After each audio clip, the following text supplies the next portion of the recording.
Welcome to Sistah's Place Entertainment Showcase. Today we have in our author spotlight, Loria G. Boyle. Welcome to the showcase. Hi, good morning, Latrice. How are you today? I'm doing well. Thank you for joining us on this beautiful Saturday morning. It's beautiful, isn't it? Thank you so much for having me. Oh, you're welcome. So tell us about your latest novel, Immaculate, the Word. Oh, okay, wonderful. Actually, the name of the book is just Immaculate. The Word in My Life is the name of my blog.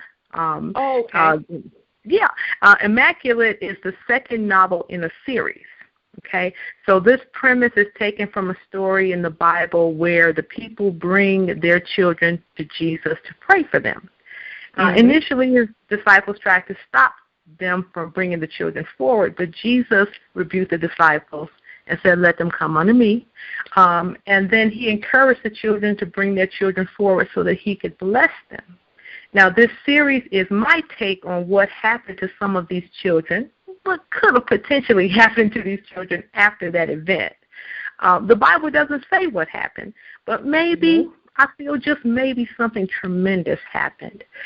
Think adventure, special gifts, time travel, intertwined with Bible stories. Okay, all right. What was the inspiration behind choosing the title? Oh, wow. The Immaculate Conception, okay, the Christ child, the whole Christmas story. It was this time, a couple of years ago, November, and the holidays were quickly approaching, and it suddenly occurred to me that I could write a short, quick little novella and make it available for the holiday season. I knew I wanted to tell the Christmas story and include my main characters in a way that was unique. But it kind of took on a life of its own, and it grew much larger than I originally intended, and it took a whole year for me to make that available. Okay, all right. See what God does when you start something. He is faithful. Yes. I told you. Go ahead. No, I just wanted to tell you a quick story of how the stories even came to me. One day I was just, I was preparing for work, and I said, Lord, I would write a book if you gave me something to write. And the book just came to me, the first book came to me in its entirety. I knew the characters, I knew what they would do, I knew where they would go, I knew all of that the very first day, and I began to write. So writing is my way of keeping up my end of the bargain. I asked God to give it to me, so I'm like, okay, well, now I have to write it. And so I'm just being faithful. It's an act of faith for me, because every time I write, I believe that God is going to hold up his end of it. And so I'm actually working on book 3 even now. Okay, all right. That is good.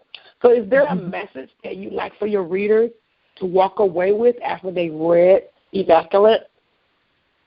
Well, in general, I just want to make the Bible relevant for people today, for regular folks. As a Sunday school teacher and a Bible study leader, I have been in contact with a lot of people who are just intimidated by reading the Bible. All of these and thous, that can be pretty, overwhelming. And sometimes they just don't get it. So I learned from my students that my Bible knowledge means nothing if I don't find a way to impart it to them in a way that's relatable. Okay? So it has to be something that the audience can use, and I'd like to put it in the terms that they can understand. And it kind of gives me a way to do that in a way that exercises my own creativity. Absolutely. Yeah. I want all roads to lead back to the Bible. So if you pick up this book and it makes you want to go back and read the original story, just to compare it, that's the point. That's the whole point. Absolutely. So name three to four of your literary influencers that you enjoy reading. Oh, okay. I love Tolkien, Lord of the Rings, The Hobbit, The Hobbit was my first exposure to fantasy adventure. So I love that. C.S. Lewis, J.K. Rowling, that's just a few of them. So I've been a great fan of young adult literature and fantasy adventure ever since first reading The Hobbit and The Lord of the Rings. And my love of the genre just continued into my adulthood.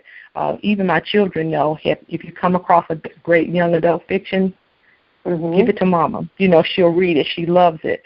So I actually kind of found out about the Chronicles of Narnia later in life, the Harry Potter series. I love the idea of having a story within a story. So the stories that I've mentioned, they actually, for me, they carry like a Christian theme throughout them. Some of the best stories that you ever read have been just kind of lifted right from the Bible. And so I love the idea of having your story and then having an underlying, deeper meaning in there. And so I found that to be true in all of these authors. And so I just love that. I want to have my story kind of be that same way, have a story within a story, just layers. So this Christianity theme running throughout all of these books, kind of has me thinking, hey, I see what you did there. I get that deeper meaning. Okay, that's good. So how can our audience learn more about you and find you on social media? Okay, so as I mentioned earlier, I have an inspirational blog, thewordinmylife.com, okay? And you can also follow me on Twitter and Instagram at LGBoyle1, just the number 1. I'm also on Facebook as Loria Gillespie Boyle, and I have a fan page on Facebook, thewordinmylife.com, but dot is spelled D-O-T, so no dot, you spell it out. The Word of My Life, D-O-T.com. Okay, all right. Well, thank you so much for sitting down with us today.